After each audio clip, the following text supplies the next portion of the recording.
Salut à tous, c'est Janvier. Sais-tu quel est le meilleur endroit pour cacher un cadavre?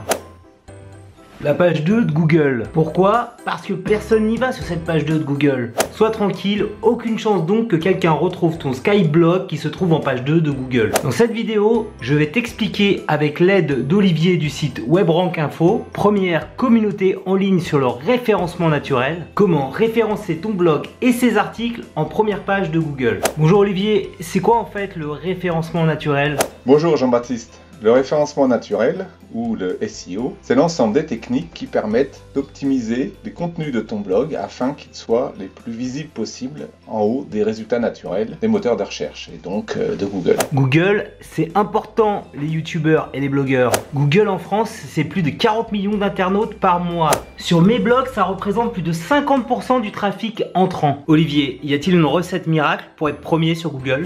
Alors ça va nécessiter plusieurs compétences, je pourrais te dire au minimum la rédaction web. Faut donc bien soigner ton contenu. La technique, l'expérience utilisateur, le développement de la notoriété, les réseaux sociaux. Au fait Olivier, c'est quoi du contenu de qualité? Google a toujours recommandé de se concentrer à satisfaire nos utilisateurs et il faut l'avouer, en tout cas c'est mon point de vue, ça n'a jamais été un si bon conseil. On a l'impression que Google favorise dans les résultats naturels les sites qui ont un maximum de contenu de qualité, ou en tout cas une très grande proportion de leurs pages qui sont de bonne qualité. Alors si je reviens avec l'exemple d'un blog, c'est évident, une page doit être rapide, agréable à lire, doit bien sûr aussi compatible mobile de nos jours. Alors s'il y avait quelques éléments clés sur lesquels il fallait se concentrer, je te parlerai de la bonne balise title, ni trop courte, ni trop longue, avec des bons mots-clés. Il faudrait aussi une balise méta-description super bien rédigée, toujours avec des bons mots, mais qui donnent envie de cliquer, toujours, on est dans le résultat naturel. Une balise H1, donc le titre éditorial de ta page, bien construite, spécifique à la page. Et évidemment, et c'est le plus important de tout, un contenu riche, inédit, unique pour ta page. Olivier, comment je peux mesurer ça? J'ai plus de 5000 pages à analyser sur mon blog.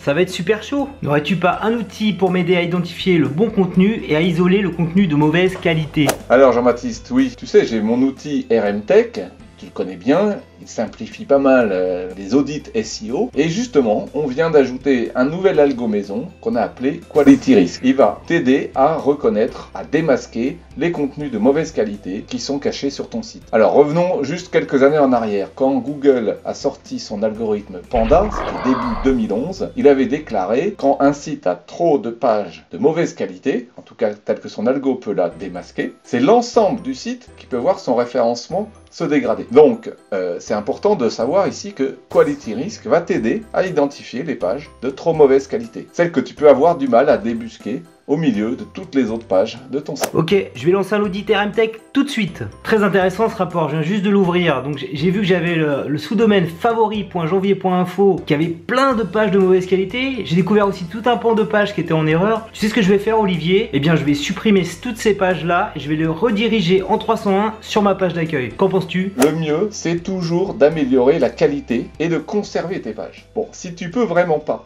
il va falloir envisager de conserver les pages en ligne et l'idée c'est de les améliorer plus tard, quand tu pourras. Mais en attendant, tu vas quand même les désindexer. Donc elles restent en ligne, mais elles sont désindexées pour que Google ne les prenne pas en considération.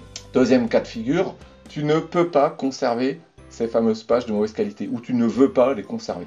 Donc il va falloir les supprimer de ton site. Mais là aussi, il faudra penser à les désindexer de Google. Concernant ta question précisément, moi je te dirais attention, il faut éviter de rediriger plein de pages vers une autre, surtout si les pages que tu supprimes et que tu rediriges n'ont pas assez de rapport avec la page de destination.